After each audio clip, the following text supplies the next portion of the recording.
It was winter on the island of Sodor. The first fogs had begun to roll in from the sea.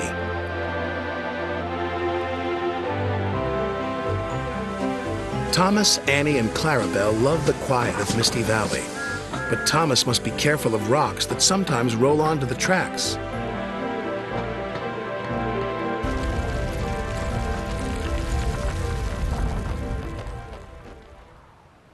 Cyril the Fogman has a very important job. He puts detonators on the tracks to warn the engines when there's fog ahead.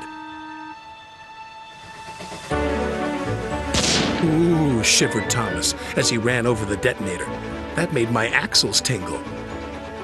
Cyril's done his job, said his driver. We'd better slow down. There's fog ahead. Thank you, Cyril, said Thomas. That night at the sheds, Sir Topham Hatt had something special to show the engines. It was very large and strange looking. What is it? Asked Percy. It's a new invention, a railway foghorn, said Sir Topham Hatt.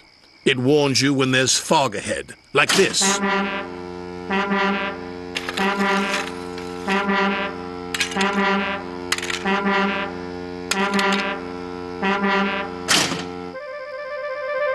That's loud, said Percy. Too loud, huffed James. Sounds like a tugboat to me, grumbled Gordon. Thomas looked worried. What will Cyril do now? He asked. He will be getting a much-needed rest, said Sir Topham Hatt. Besides, this new foghorn will be more reliable. Poor Cyril, whispered Thomas. He's been scrapped. The next day, Percy was cheerfully chuffing through Misty Valley when suddenly...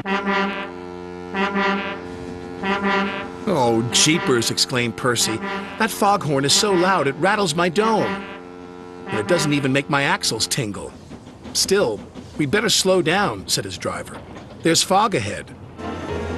Foghorn had been so loud that it made the hillside shake. No sooner was Percy out of sight when one rock fell, then another, and another.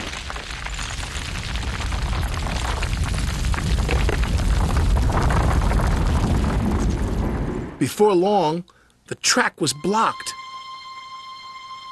and the foghorn was crushed.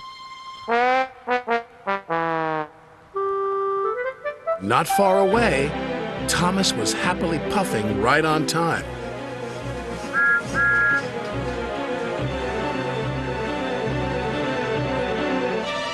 I can't see a thing, said Thomas. And then, before he could even think of anything else, Bust my buffers, cried Thomas. What happened to the foghorn? I don't know, said his driver, but at least nobody's been hurt. Toby will be coming down the line any minute, said his fireman. If there's no fog warning, said Thomas, he'll run into us. Leave it to me, called a voice from the fog. It's Cyril, said Thomas. I hope he's in time. Toby and his coach Henrietta were chuffing along. Toby was looking forward to a well-earned drink at the next station when... Fog detonators, puffed Toby. There must be fog ahead, said his driver. We better slow down. And just around the next bend, with his axle still tingling, Toby was very glad they did. Otherwise, they would have crashed into Thomas's wreck. Soon the tracks were cleared and Thomas was back on the rails. If it hadn't been for Cyril, said Thomas, Toby might have had a worse accident than me. Instead of replacing Cyril with the foghorn, said Sir Topham Hatt, we'll replace the foghorn with Cyril. You're clearly more reliable. Thank you, sir, said Cyril. And thank you, said Toby. New inventions are all very well, said Thomas. But they don't make my axles tingle, said Percy.